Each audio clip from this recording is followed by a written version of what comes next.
इस वक्त आप आराम से बैठकर इस वीडियो को देख रहे हैं, मगर मैं आपको कहूँ, आज जिस जगह पर आप अभी बैठे हो वो जमीन आज से करोड़ों साल पहले 8,500 डिग्री के तापमान से उबल रही थी, या जिस जगह पर आप बैठे हैं वो जगह लाखों सालों तक बर्फ से ढकी हुई थी। ये दोनों बातें सच हैं। इस 15 मिनट की वीडियो के अंदर आप पृथ्वी के 450 करोड़ साल के सफर को देखने वाले हैं। जिस जगह आज हमारा सौरमंडल है, वहाँ विभिन्न प्रकार की गैस और धूल के बादल हुआ करते थे।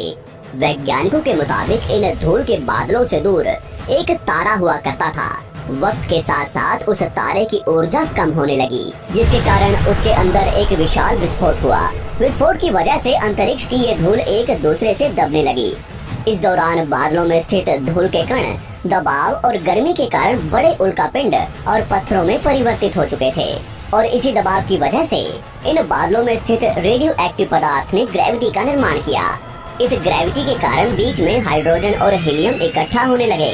बीच के इस भयंकर दबाव के कारण एक विशाल विस्फोट हुआ, और इसी विस्फोट के कारण हमारे सूरज का जन्म हुआ।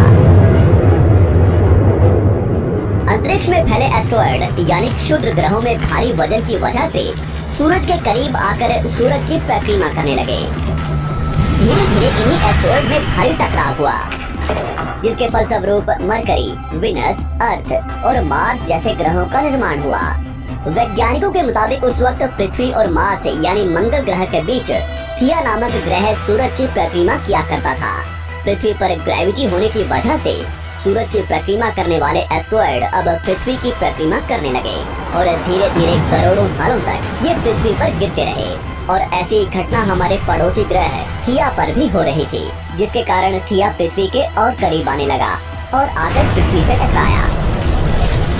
इस भयंकर टकराव की वजह से पृथ्वी के हिस्से कणों के रूप में अंतरिक्ष में फैल गए और एक रिंग की तरह पृथ्वी की परिक्रमा करने लगे। इन्हीं परिक्रमा करते हुए कणों में टकराव होने लगा, जिसके कारण हमारे चांद का निर्माण हुआ।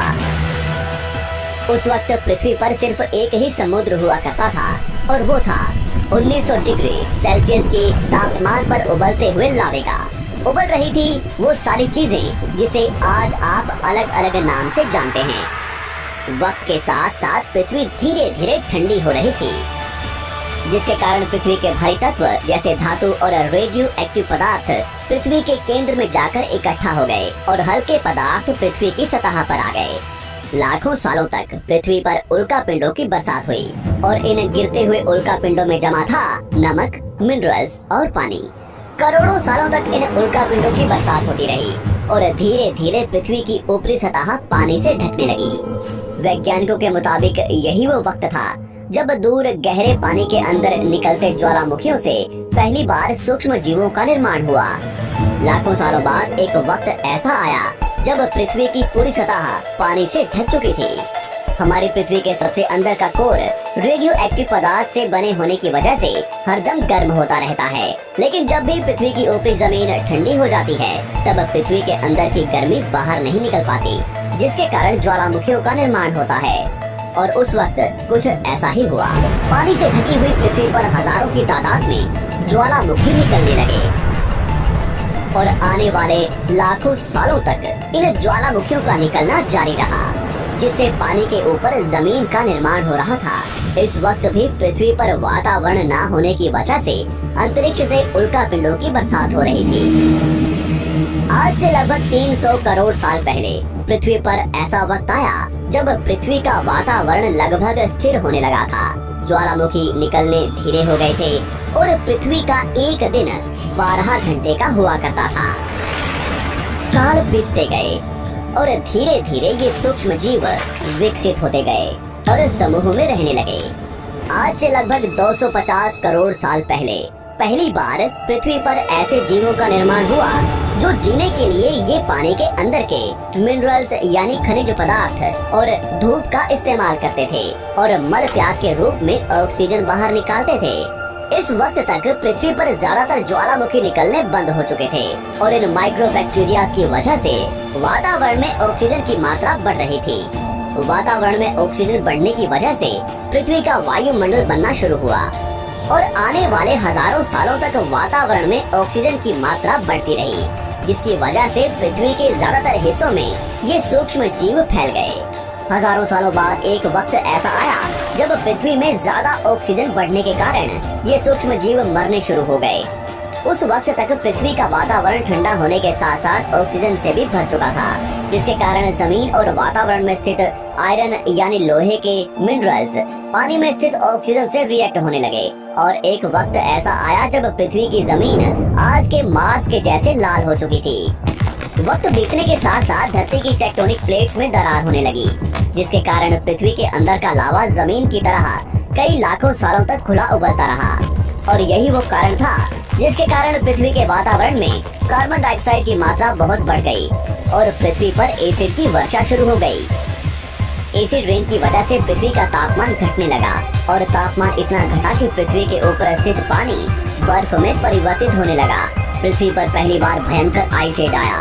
इस वक्त पूरी पृथ्वी सफेद बर्फ से ढक चुकी थी। आमतौर पर जब धरती पर सूरज की किरणें गिरती हैं, तब जमीन उन किरणों को सोख लेती है, मगर क्योंकि पूरी पृथ्वी बर्फ से ढक चुकी थी और क्योंकि बर्फ सफेद और चमकीली होती है, जिसके कारण सूरज की किरणें धरती पर गिरने के बाद वापस चली जाती थी। इसी कारण से पृथ्वी कई लाखों सालों तक बर्फ से ढकी रही, मगर फिर से पृथ्वी के अंदर स्थित गर्मी ज्वालामुखी के रूप में निकलना शुरू हो गई और इन ज्वालामुखियों से निकलने वाली गर्मी ने बर्फ को पिघलाना शुरू कर दिया। इसी बीच पृथ्वी की गहराई में बचे कुछ सूक्ष्म जीव धीरे धीरे बदल रहे थे और अब वो ऑक्सीजन को अपने शरीर को बड़ा और जटिल बनाने के लिए इस्तेमाल करने लगे थे। इस बीच पानी में अलग से भी छोटे समुद्री पौधे निकलने शुरू हो चुके थे। बाहर जैसे जैसे ज्वालामुखी निकल रहे थे, वैसे वैसे वातावरण कार्बन डाइऑक्साइड की वजह से गर्म हो रहा था।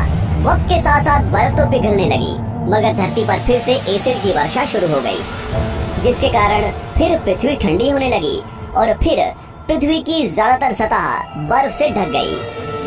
ऐसा बार बार कई हजारों सालों तक होता रहा और इसी कारण से अब समुद्री जीव धीरे धीरे वातावरण के हिसाब से विकसित हो रहे थे। इस बीच कई सारे जीव और समुद्री जंगल विलुप्त हो गए, मगर जो बच गए वो धीरे धीरे पृथ्वी के बदलते तापमान के हिसाब से ढलते गए और अब हजारों सालों बाद समुद्री पेड़ बर्फ की वजह से पूरी तरह से मरते या सूखते नहीं थे। अब सूक्ष्म जीव समुद्री जीव बन चुके थे। जब फिर से ज्वालामुखियों ने पृथ्वी की बर्फ को पिघलाना शुरू किया, तब ये समुद्री पेड़ जल्दी विकसित होकर फैल गए। धीरे धीरे वातावरण में ऑक्सीजन की मात्रा बढ़ने लगी और पृथ्वी पर होने वाली एसिड की वर्षा कम होने लगी। वातावरण में ऑक्सीजन आने की वजह से पृथ्वी की ओजोन लेयर्स मोटी होने लगी और आज से लगभग 47 करोड़ साल पहले पृथ्वी की ऊपरी सतह पर पहली बार मोसोस नामक प्लांट उगना शुरू हुआ। वक्त के साथ साथ जमीन पर अलग अलग प्रकार के पौधे और पेड़ उगना शुरू हुए। एक वक्त ऐसा आया जब जमीन के पेड़ों की लंबाई लगभग 80 से 100 फीट जितनी या आज के 5 से 6 मंजिला बिल्डिंग जितनी ऊंची हो चुकी थी। ये वो वक्त था जब समुद्री जानवर समुद्र से बाहर निकल रहे थे और जमीनी जानवरों में परिवर्तित हो रहे थे। धरती की ज्यादातर जमीन एक जगह इकट्ठी हो चुकी थी, जिसे आज हम पैंजिया महाद्वीप के नाम से जानते हैं। पृथ्वी का वातावरण और तापमान लगभग स्थिर हो चुका था और अब करीब 21 से 23 घंटे का दिन हुआ करता था। अब समुद्री जीव पानी से बाहर रहने लगे थे और वातावरण के हिसाब से उनके शरीर का रंग रूप बदल रहा था। धीरे धीरे ये जमीनी जानवर डायनासोर्स में परिवर्तित हो गए। जिन डायनासोर्स ने पेड़ पौधे खाने शुरू कर दिए, उनका शरीर लंबा और विशाल रूप से विकसित होने लगा। कुछ डायनासोर्स शिकार किया करते थे, जिसके कारण वे छोटे और तेज होते चले गए।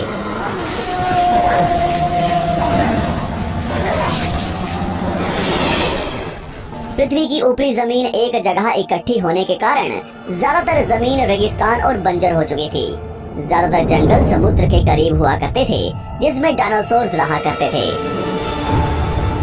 आज से लगभग 20 करोड़ साल पहले पैंजिया महाद्वीप टूटना शुरू हो गया। पैंजिया के विभाजित होने की वजह से पृथ्वी की ज्यादातर ऊपरी जमीन पानी के संपर्क में आने लगी, जिसके फलस्वरूप पृथ्वी पर हरियाली बढ़ती गई, जिस वजह से डायनासोर्स और ज्यादा विभिन्न और विशाल होते चले गए। डायनासोर्स ने आने वाले लगभग 20 से 30 करोड़ सालों तक पृथ्वी पर राज किया। उस वक्त डायनासोर्स समुद्र से लेकर जमीन और आसमान तक पूरी पृथ्वी पर राज किया करते थे। इस दौरान अफ्रीका से टूटा भारत सीधे आकर आज के तिब्बत से टकराया और इस टकराव की वजह से हिमालय का निर्माण हुआ।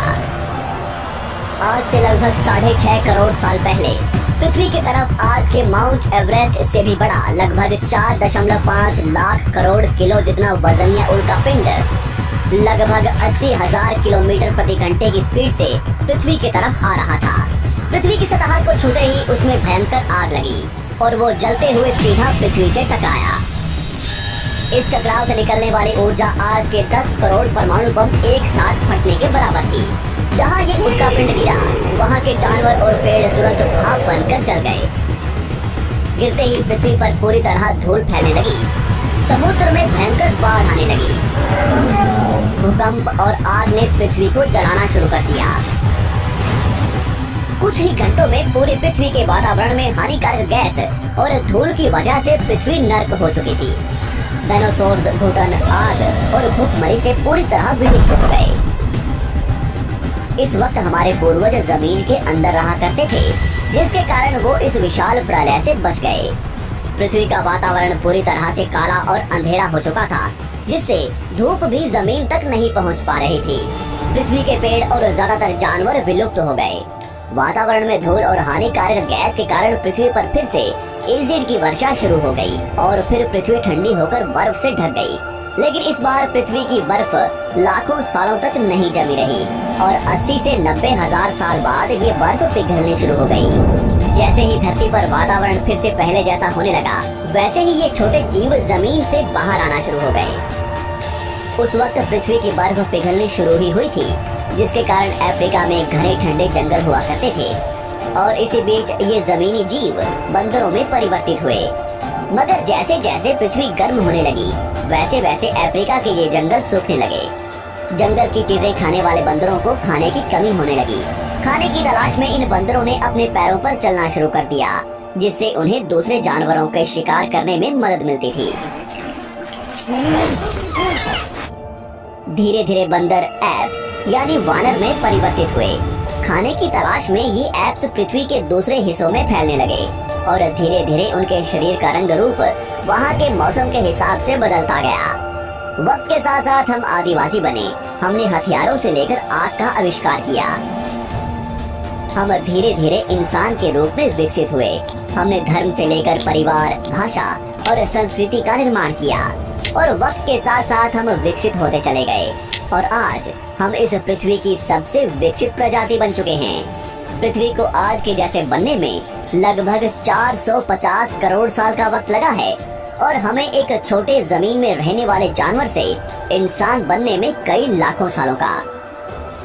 मगर हमने इन 100 सालों में जितना पृथ्वी को गंदा और तबाह किया है, उतना आज तक किसी भी प्रजाति ने नहीं किया होगा।